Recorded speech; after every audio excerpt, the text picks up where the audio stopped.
Hello and welcome to today's episode of The Spotlight, a Women Speak CRE podcast. I'm your host, Allison Weiss, and I am thrilled to welcome today's guest, a new friend and someone who I feel like I've known for a very long time, Abigail Sievers.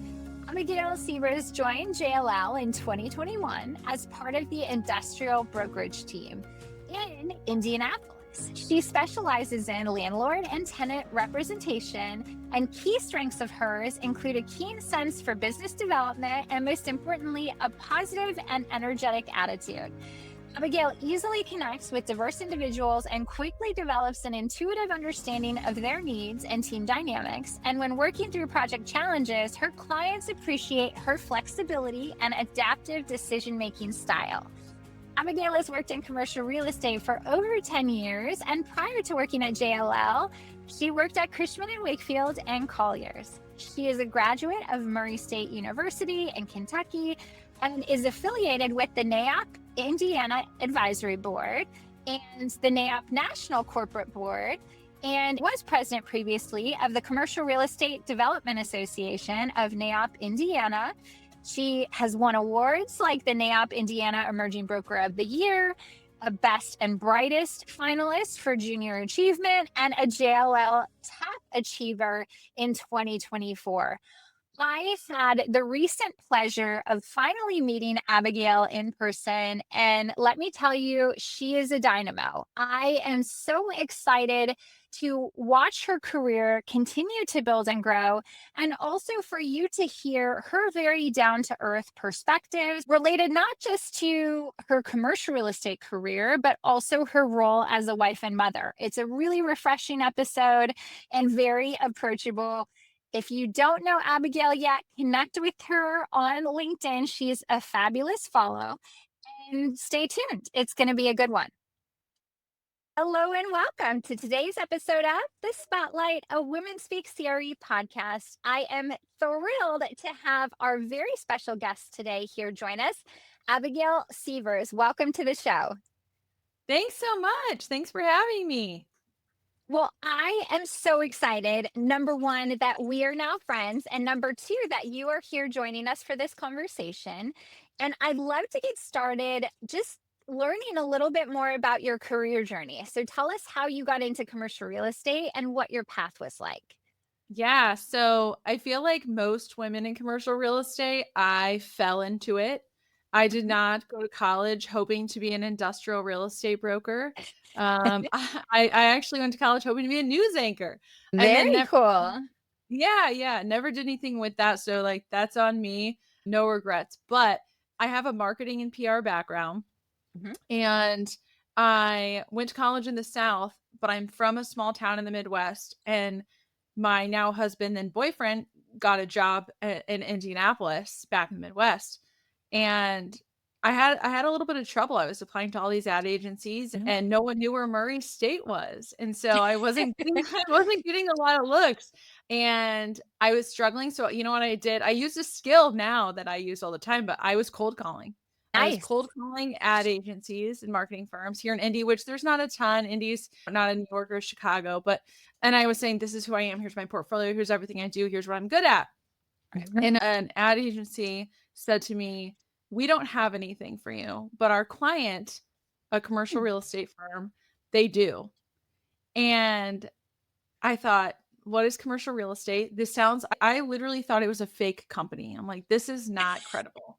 And it's so funny now because I'm like, wow, I'm glad I was like, who cares? I need a job. So I applied and I got a job in the marketing department. I was brand new out of college. I ran what was new at the time, social media. So they still did like Facebook for business then. Wow. Yeah, Instagram wasn't really a thing. LinkedIn was brand new. So I was in charge of LinkedIn, of the website, of special events and marketing, things like that. And I worked in the marketing department for about a year or so, year and a half, and it was not a good fit for me people-wise. And so a team of industrial brokers came to me and they said, we know you're going to leave. We see it and we don't want you to leave. You're wasting your talents. Come work for us. And I thought, What's a warehouse, first of all? So I said, sure. I was 23 years old and didn't know. And so I just happened into it, and did their specialty marketing. So I did all the things I was doing for the company for them, Mhm. got my real estate license. They really supported me in that. And I did all their showings. And I really learned that I loved being out and about more than Mhm. sitting behind a desk. And so I just went to them one day and naively said, can I be part of your team as a broker? And they said yes. And the rest is history. I love that. And there are so many women, I think, out there who don't have that same experience, right? That's encouraging folks to move from the marketing seat or the broker administrator or the client coordinator into that broker seat. So, why do you think you had such a positive experience and that they were so willing to let you make that move? And what advice might you have if there are women listening to this call, especially early career professionals who have come up in marketing? They know it's not the right fit, but they don't know how to have that conversation to take it to the next level. Yeah, I think that, first of all, I don't want to say I was lucky, but now that I've been at a couple different shops, Mhm. I was lucky. And Mhm. I had a really good mentor who Mhm. invested in me and believed in me. And I think that's the key. And it's so Mhm. hard in this business to just say, find a good mentor. Because Yes. frankly, I've had places where I didn't have stellar Mhm. mentors, and it's hard.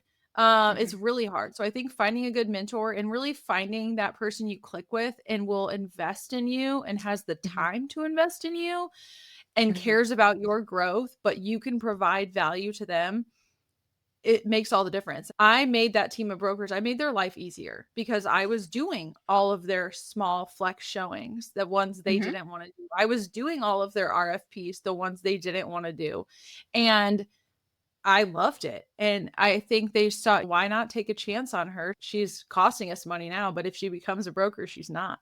So Yeah. I- it was a good, perfect storm, I think. And I was young and really wanted to learn and was eager to do it. So I think you have to find a good mentor. And I think it can take Mhm. some trial and error. You don't, in my opinion, and might be an unpopular opinion, but you don't have to stick with the person who you think you should. Said Mhm. differently, I don't think you have to, because someone says, hey, you should be I'll take industrial out of it. You should be a retail Mhm. broker. And you say, I actually click better with the office brokers. Go be an Mhm. office broker. I think it really is who you click with. And this is a Mhm. long game. Brokerage is such a long game. You can't go into this hoping to make quick money, and Mhm.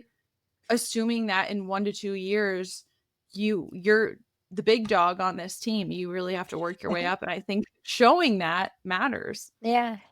Absolutely. I think too, the idea of being excellent at the role that you're in today is what unlocks the door for the next role and the opportunity. And to the value proposition that you brought to them of, hey, I'm costing you money today, but I could actually be paying for myself and putting additional money in your pocket if I make that transition. I think that's a really smart way to play it. So, tell me a little bit about how you took that marketing and PR and social media background and became a different kind of broker in your market. Because I know that's how I became familiar with you. I started to see your posts on LinkedIn and started to think, oh, this is really a cool up and coming broker. Where did that come from? And how did you get started? And what was the feedback that you were getting locally from that strategy? Sure. So, like I said, in my first role, LinkedIn was new, brand new. Hmm. Hmm.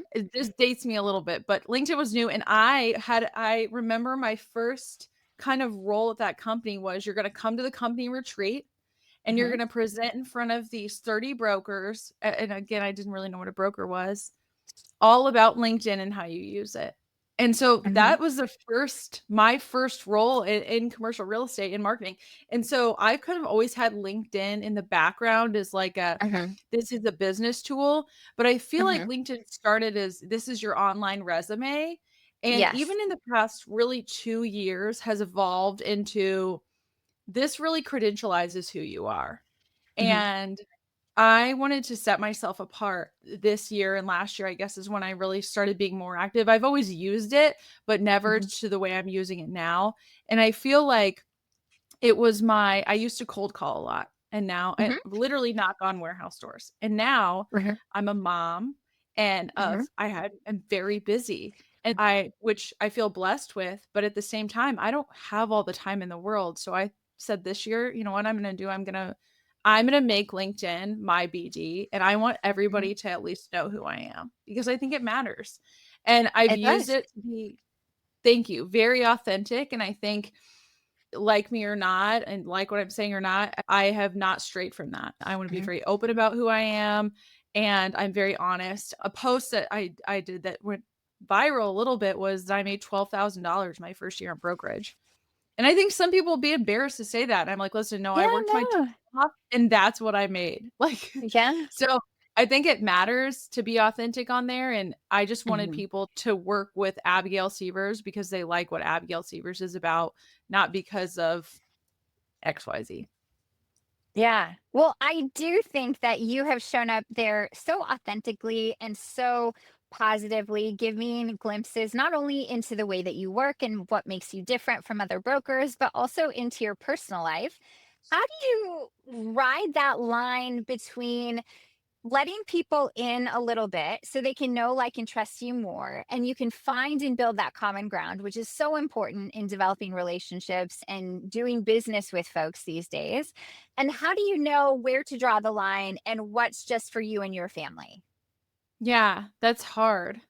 I feel like I come from a generation of oversharers, and I'm kind of a share to a fault. I'm such an open book, and sometimes it bites me. But at Mhm. the end of the day, I think LinkedIn, like what I've been careful about versus like an Instagram, say, Mhm. is I don't show my kids' faces. Yeah. Um, I just think it's, first of all, it's not really LinkedIn. Second of all, I have a lot of connections on there that, Mhm. it's like you probably don't need to see this intimately into my life. And this is Yeah. the business too.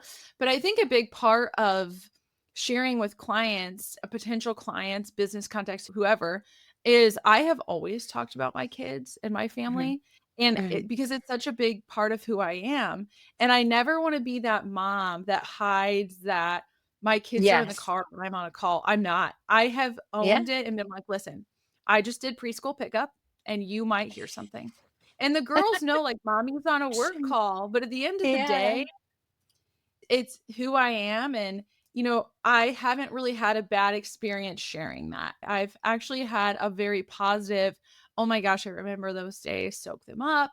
Or, listen, exact same. I can't believe you said that. My kids are in the car. So it's actually refreshing to hear, like, thank you. I'm not the only Yeah. one doing this. So I've always been, especially as of late, really open about this is who I am and this is what I'm doing. And I get a lot of calls at 9 o'clock, and that's my girls drop off. And I will Mhm. text the client and say, it's preschool drop off, and I will be back to you. And every time they're like, great, talk to you later. Yeah. So I think just being open matters. I think so too. And I think that you are showing them a part of your humanity, a part of your value system. If people do have a bad reaction, you know that they're not your people, and it's easier to get them to kind of move along to find the right person for them. So I fully agree. And I love the strategy that you're using. A lot of folks might look at what you're doing and say, oh, it's a massive time commitment, or it's a lot of photo shoots, or what have you. Tell me a little bit, I guess, give us a little bit of a peek under the hood of how you got started and what kind of time investment you're spending as far as your business development on LinkedIn. Sure, sure. So I'm a big outsourcer. I Mm. like to outsource a lot of things, grocery Mhm. delivery, name it, I outsource it. Cleaning my house, like, there's just things that Smarter, I not harder. value. Yeah, Yeah. I value my time doing a million other things, and it's not grocery shopping or cleaning or posting every day on LinkedIn. And so what Mhm. I've done is I have curated someone who helps me, and I know her very Mhm. well. And Mhm. what she does is her and I are friends, and Mhm. we've known each other for a long time. She's also in Mhm. commercial real estate, has a background, Mhm. and a marketing background. And we talk once a week and just catch up. And I say things that she's like, Abigail, that should be a post. I'm like, oh, I would never post that. She's like, no, we should post it. And Yeah. it's simple stuff, and that has had me open up a little bit and sharing. So there's Mhm. one strategy, but I didn't start out with her. I actually had a client who I've worked with for a long time that I said, "Your LinkedIn is so good." He's like, "Let's have lunch." So we had lunch, and he said, "I hired someone to help me get started." And so I thought, "Oh my gosh, I've never thought of that." But the main thing they did was they scheduled my posts. Mhm. I'm not posting on LinkedIn at 8:30 in the morning. Are you kidding? I'm feeding my girls breakfast. It has helped me to streamline that. We have a month worth of posts. If something is newsworthy or an update, we take it out, move it around.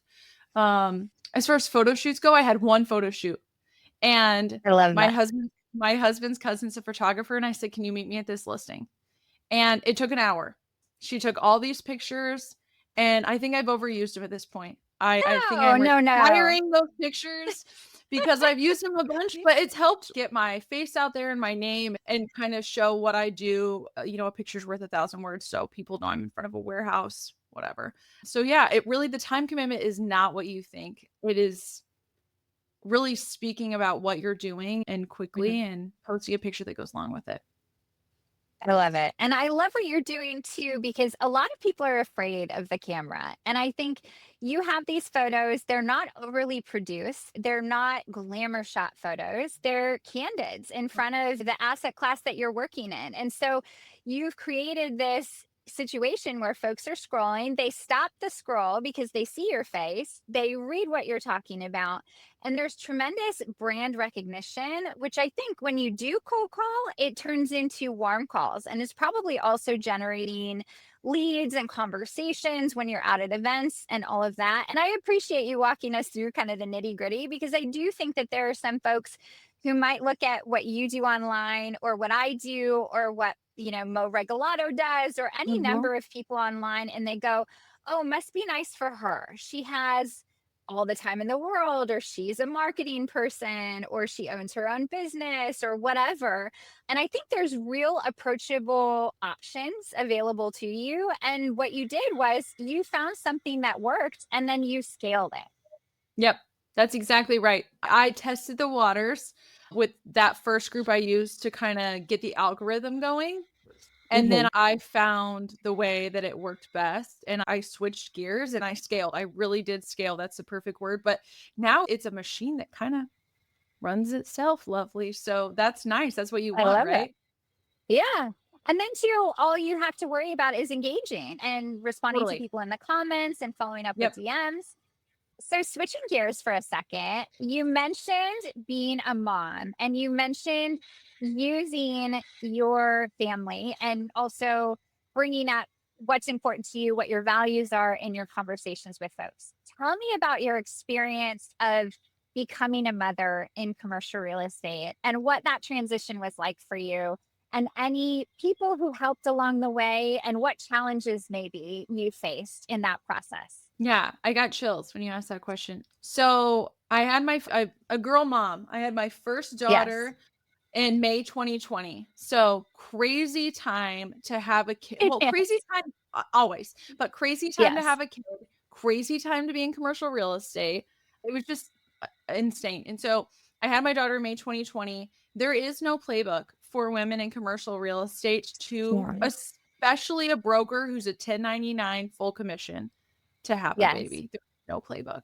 And so I even asked my firm at the time, big name firm, what should I do? And they're like, what do you want to do? Okay, well, that's unhelpful. And there wasn't a lot of, frankly, women brokers in Mhm. Indianapolis. There's like Mhm. 5 that Mhm. had a baby. And when they did, they either worked a job, they weren't a broker. They worked for a Mhm. developer, or there was no good Mhm. example of what I'm saying. And so I said, okay, I'll Mhm. just make this up as I go. And I did, looking back in hindsight's 2020, I did a really bad job with it. Horrible. Partially Mhm. because the culture that I was in at the time, a different firm that I work at now, did not foster this. It did not Mhm. foster being away from the office. And so Mhm. I did a really bad job. I started touring when she was 5 weeks old. And I vividly remember touring with a big name client, And he was a younger guy that flew in. And I said, I had no clothes that fit me. I didn't even know what to wear to this tour. And I said to him, I just had a baby 5 weeks ago. And he just stared at me and said, congrats. And I thought, you have no idea what I No just said. idea. None.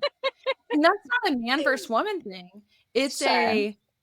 this is wrong. I felt so wrong. What am I doing here? And so it made me I was in a really bad spot, really, really bad spot. The beauty of COVID and having a baby then in this job is that everything kind of took a pause for a little bit. And so Maeve, my daughter, my oldest, she got to stay home with me for 1 year while I worked. Wow. And my That's husband amazing. worked from home at the time. He was forced home too. And it was great. Now I'm like, what a gift. But then with my second daughter, she was born December 23, totally different time. Industrial real estate's crazy. I am at a new firm.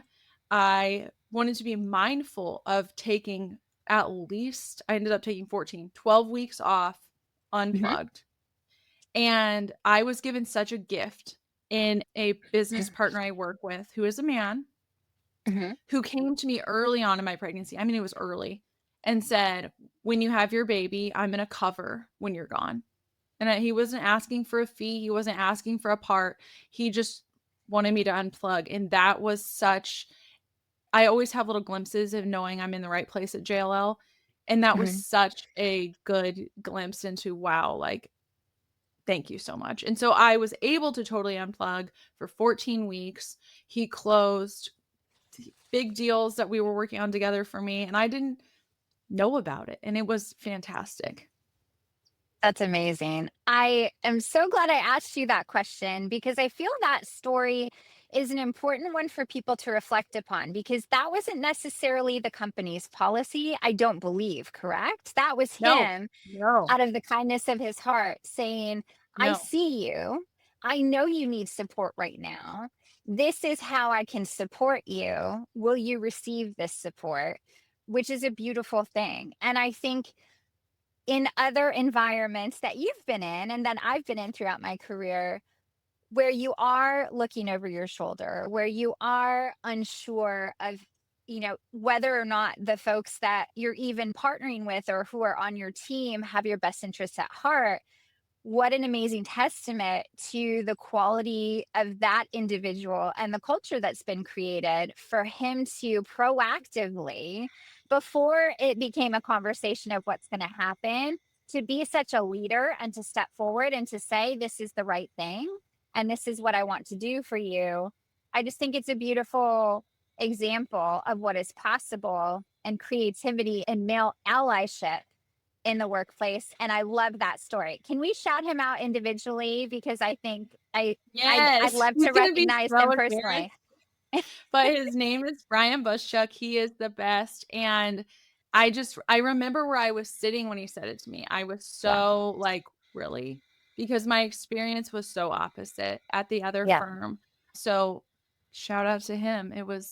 And I enjoyed it. And I was a better mom because of it. And I'm a better broker when I came back because of it, because I didn't hold this resentment and stress in my body that I had throughout the first one, thinking I haven't even healed yet physically.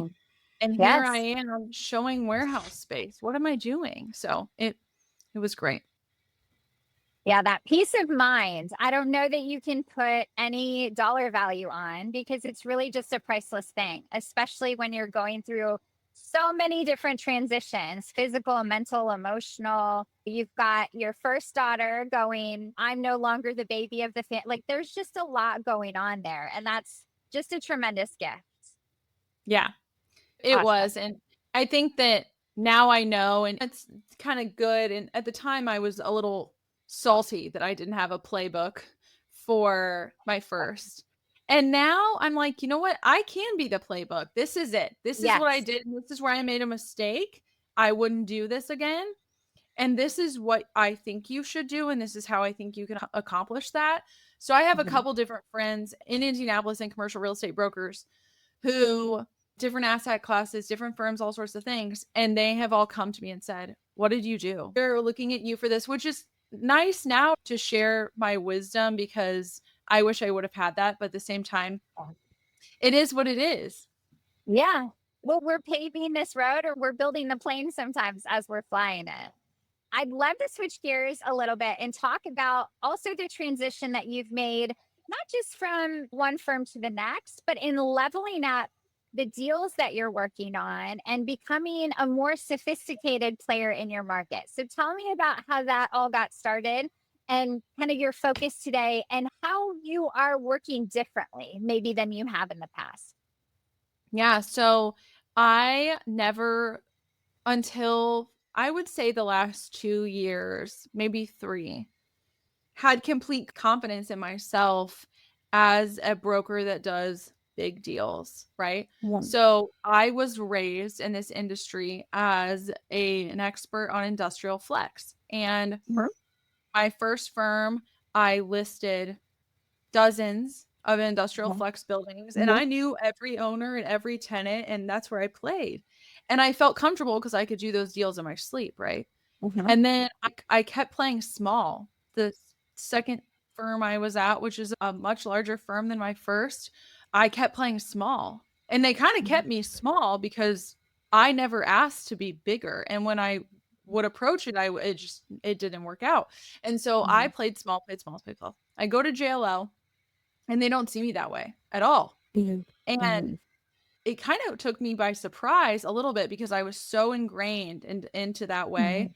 And I've done a lot of work on myself mentally as far as an abundance mindset.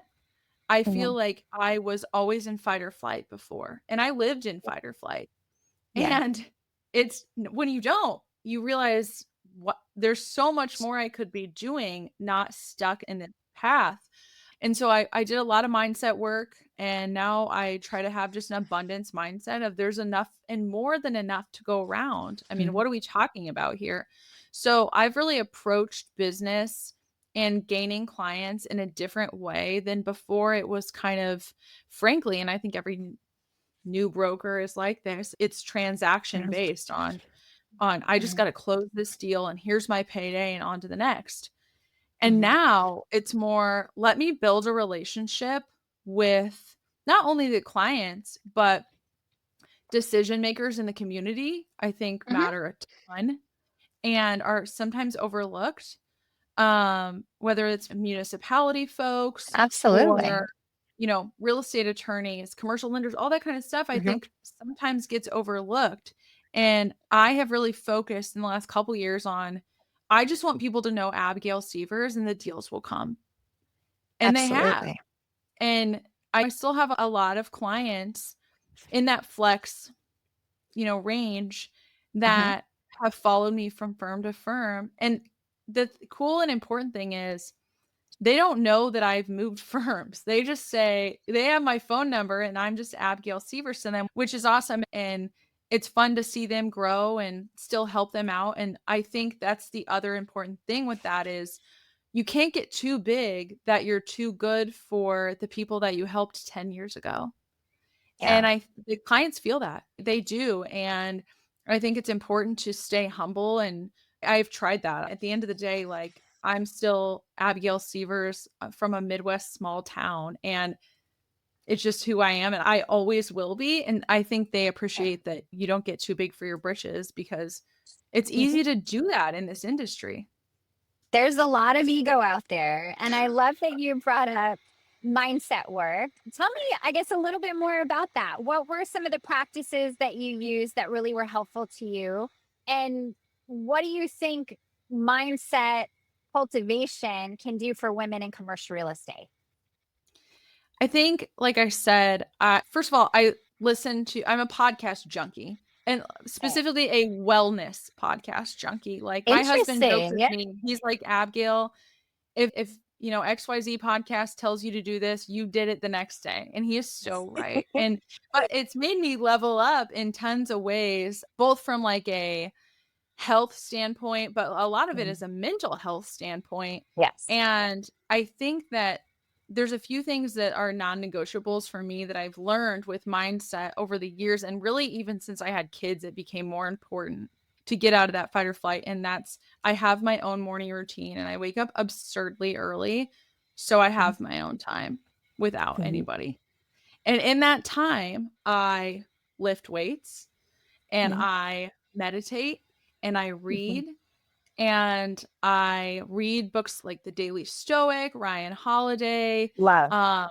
Yeah, stuff like that to just get a little zen, because inevitably there's an email waiting for me that is crazy Yes. and will put me in the worst mood.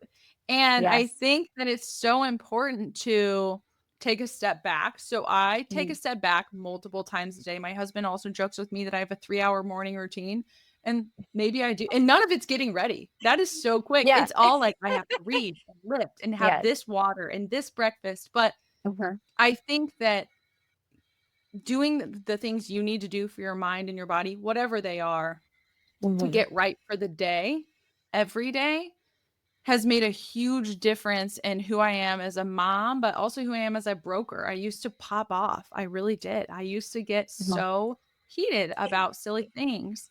And now it's like, take a step back. This is not the end of the world. Yeah. I love that. Thank you for sharing. I know that you are in a relatively smaller or tertiary market.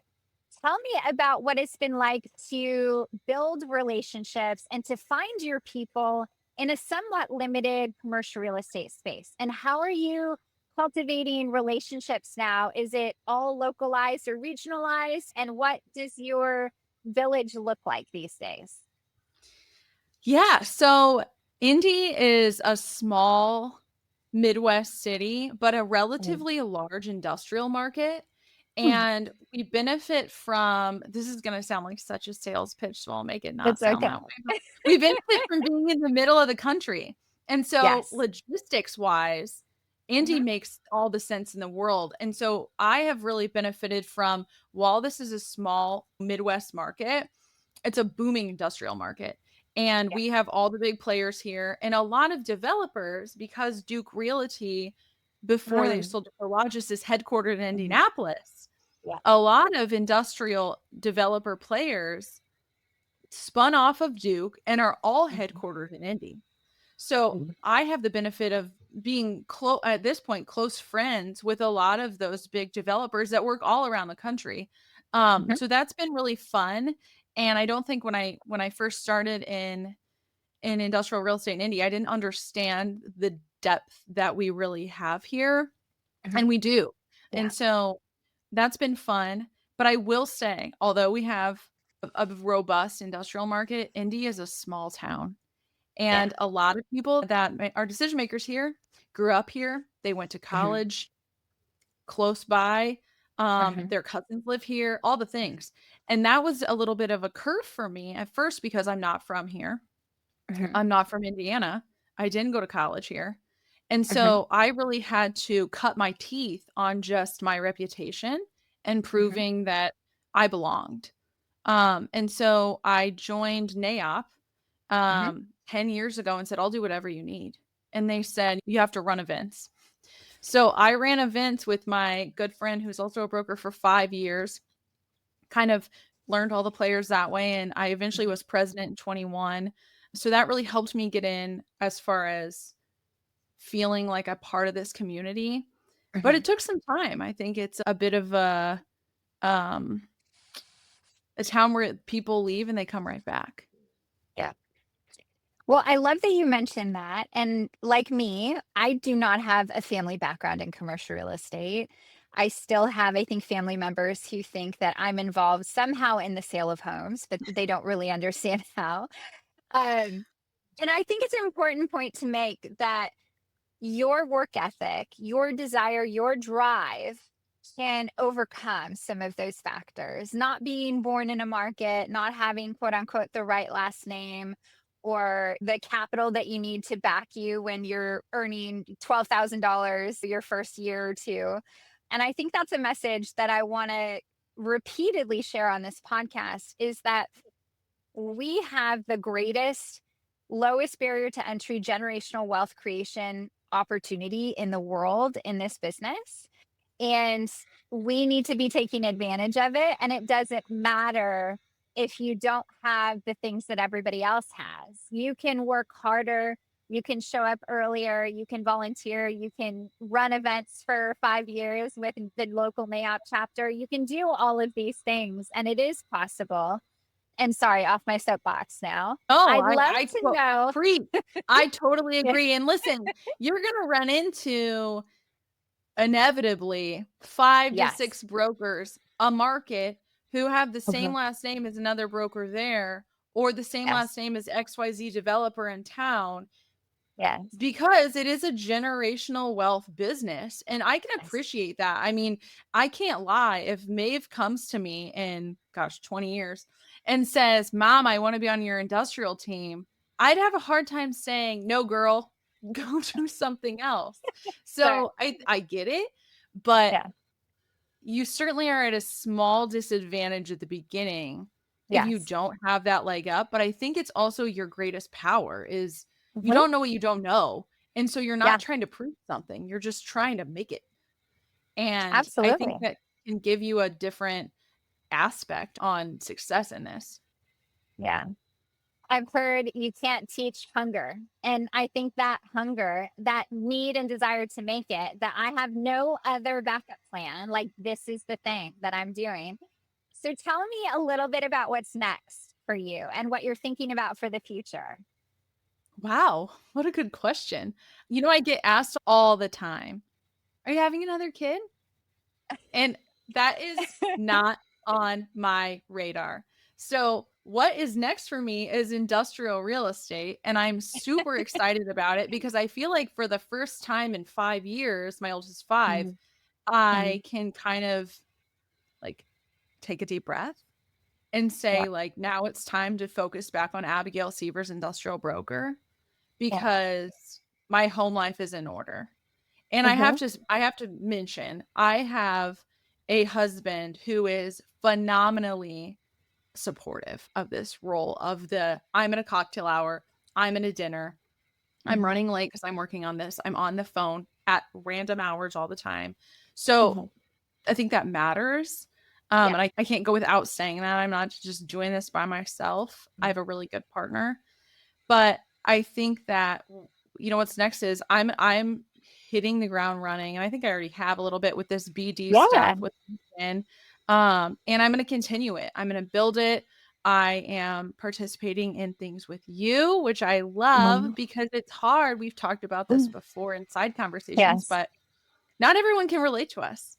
And Mhm. I think finding your people is so important. So I'm spending some time doing that Mhm. and really just focusing outside of a set of work of getting my oldest off to kindergarten and doing the mom thing I and love that. doing the school stuff. But at the same time, I think that putting my head down and focusing is what I'm doing the rest of this year and into next year because I haven't had the chance to do it in a while.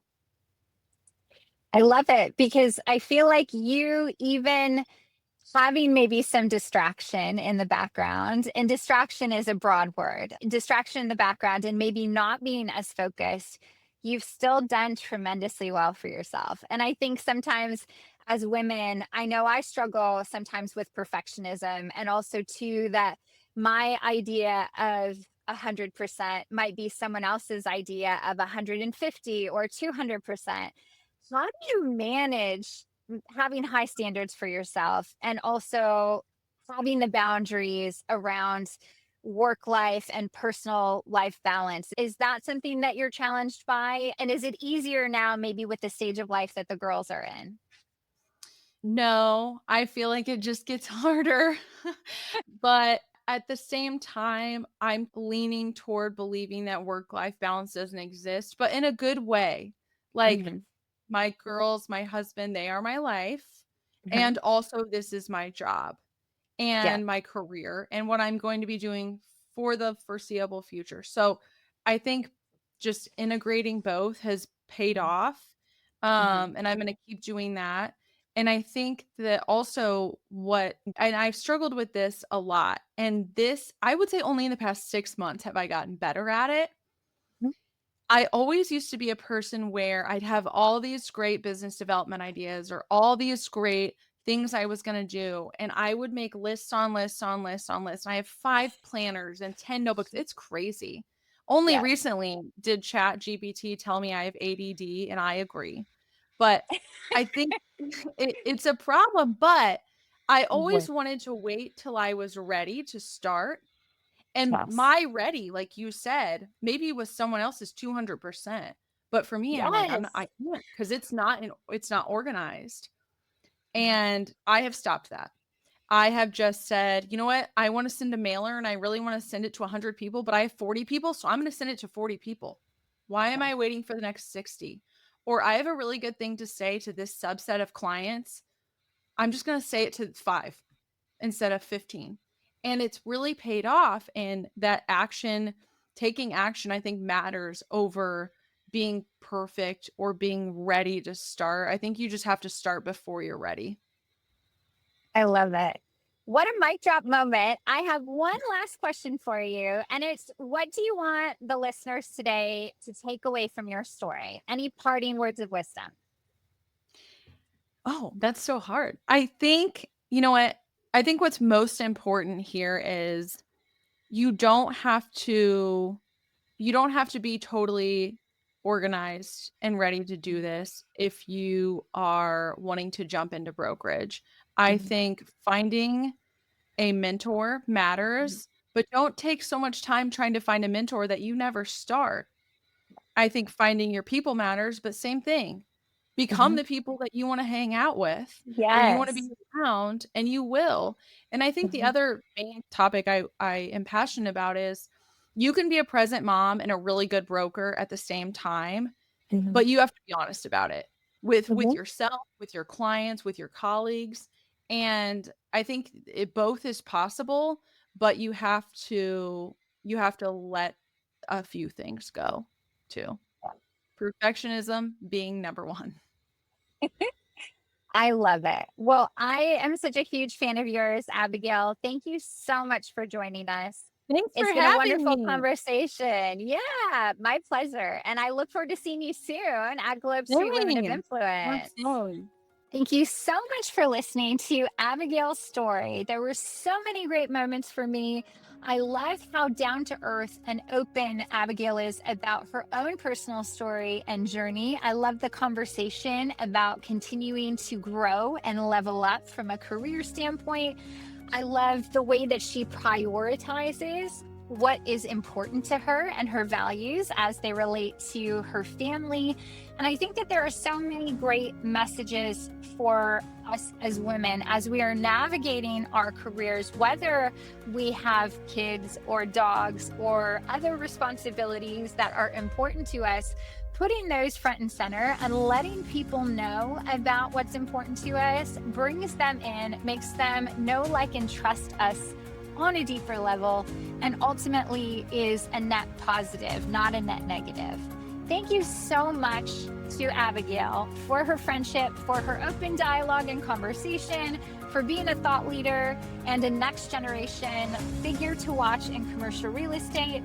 I'm a huge fan, and I'm a huge fan of yours. If you're listening, thank you so much for spending your time with us, listening to other women's stories in commercial real estate. If this episode has made a difference for you, please like, share, or review on whatever platform you are hearing this. And thank you again for joining us on this episode of The Spotlight, a Women Speak CRE podcast. We'll see you next time.